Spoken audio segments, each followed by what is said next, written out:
Trump और tariffs और America के साथ जो इस वक्त कशमकश चल रही है, do you see an end to that? आपको लग रहा है कुछ समाधान निकलता है या ऐसे ही उलझते रहेंगे हम लोग?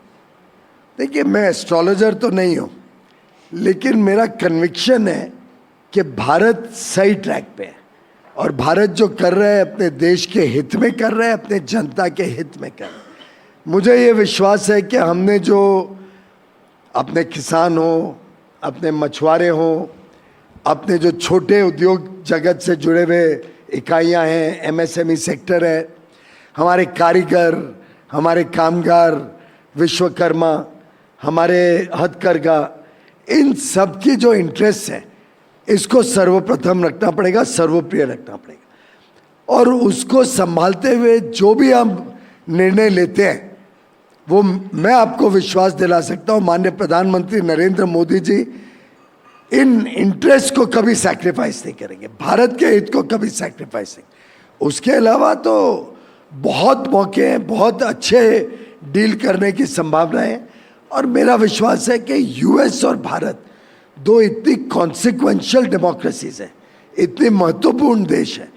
हम दोनों की सोच, हम दोनों के लोगों के बीच जो आपसी रिश्ता, संबंध और आत्मीयता है, जो माननीय प्रधानमंत्री और राष्ट्रपति ट्रंप के बीच मित्रता है, जिस प्रकार से हम सब मंत्रियों के बीच में लगातार संपर्क बना रहता है, दोस्ती बनी रहती है, मुझे लगता है कि कभी कभार समय लगता है। And all good things take time, all good things come after a lot of hard work, lot of patience and lot of effort. तो मैं चिंता नहीं करता हूँ, मुझे पूरा विश्वास है कि भारत का भविष्य भी बड़ा उज्जवल है और जो लोग भारत के साथ रिश्ते बढ़ाएंगे, भारत के साथ व्यापार बढ़ाएंगे, उन सब का भविष्य भी बहुत उज्जवल। मैं तो कभी कभी ये सोचता हूँ कि पीयूष गोयल जी आजकल रात में सो पाते हैं कि नहीं ठीक से। वो इस वजह से कि आप यहाँ पे गए, आप वैसे ही देर काफ़ी लेट सोते हैं, तब तक वहाँ वो डोनाल्ड ट्रंप जग जाता है और दे दन उसने कुछ दिया ट्रूथ सोशल पे। आपको नींद आती है आजकल या देखते ही रहते हैं कि भाई ये एक्स पे क्या चल रहा है, ट्विट पे क्या चल रहा है, क्या नहीं? आप गलती कर बैठता है। देखिए, डोनाल्ड ट्रंप जब उठता है तब यहाँ क्या शाम होती है।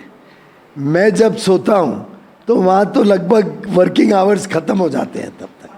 तो मेरे जागने का कारण कोई और नहीं है, मेरे जागने का कारण है कि प्रधानमंत्री नरेंद्र मोदी जी चाहते हैं कि जिस प्रकार से वो मेहनत करते हैं वैसे ही हम सब मंत्रियों की भी जिम्मेदारी है कि हमारा क्षण क्षण पल पल उन्हीं की तरह जनता की सेवा में लगे, हम और ज़्यादा अधिक काम करें और ज़्यादा तेज़ी से काम करें, वो मुझे बिजी रखता है।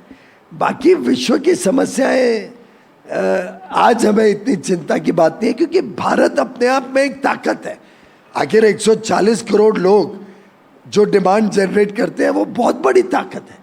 जो मिस करेंगे उनका नुकसान है, भारत का नहीं इतना नुकसान है। आपने जीएसटी में कर को कम किया इस उम्मीद में कि इससे कंजम्पशन बढ़ेगा, कंजम्पशन बढ़ने से इंडिया इंक और इस विश्वास के साथ कि कंजम्पशन बढ़ेगा, इंडस्ट्री इन्वेस्ट करेगी, नई नौकरियां बनेंगी और एक ग्रोथ साइकिल आएगा। दूसरी तरफ जो विदेशी कंपनियां भारत में इन्वेस्ट करने के बारे में सोच रही थी, अब उनके सामने ये बहुत बड़ा चैलेंज है कि भाई आप यहाँ पे इन्वेस्ट करोगे लेकिन आप एक्सपोर्ट कर पाओगे नहीं, अमेरिका बड़ा मार्केट है, उसको लेके एक अनिश्चितता है। तो ये तो एक अनसर्टनिटी उन्होंने क्रिएट कर ही दी है ना, ये तो एक फैक्ट है, उससे आप कैसे डील कर रहे हैं?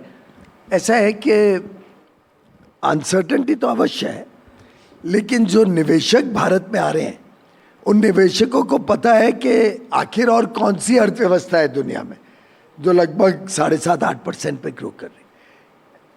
कोई और अर्थव्यवस्था बता दो जो विश्व की ग्रोथ का 18 से 20% कॉन्ट्रीब्यूशन कर रही। कोई और अर्थव्यवस्था बता दो जहां दुनिया के सबसे ज्यादा स्टेम ग्रेजुएट्स हर वर्ष निकलते हैं। 23 lakh stem graduates, science, technology, engineering और मैथमेटिक्स, 23 लाख हर वर्ष, और उसमें लगभग आधे महिलाएं हमारी बहनें भारत में तैयार होते हैं। आप मुझे कोई और अर्थव्यवस्था बता दो जिसमें इतना युवा देश, हमारी एवरेज एज 28.4 है और अगले 30 वर्ष तक हमारी एवरेज एज 30 वर्ष से कम रहने वाली। कोई ऐसा इतना कंपल्सिव इन्वेस्टमेंट डेस्टिनेशन दुनिया में और कोई है ही नहीं। तो निवेशक भी भारत में आएंगे, निवेशक भारत की बड़ी मार्केट 140 करोड़ आशा और अपेक्षा और आकांक्षा से भरे हुए युवा देश की मार्केट में अपनी जगह बनाना चाहेंगे। और दुनिया तो बहुत बड़ी है। हमने तो देखिए Mauritius, UAE, Australia, UK, 4 nation EFTA के, स्विट्जरलैंड, लिechtenstein, नॉर्वे और आइसलैंड के साथ ऑलरेडी एफटीएस कंप्लीट कर लिए। ईयू की टीम मेरे उन्होंने ऑफिस तो में यहाँ पे बैठी है इन्वेस्ट करने की भी बात की। और उसमें बड़े बड़े इन्वेस्टमेंट कमिटमेंट्स भी हैं। ट्रम्प तो उल्टा बोल रहे, कह रहे कि वहां पे आके इन्वेस्ट करो।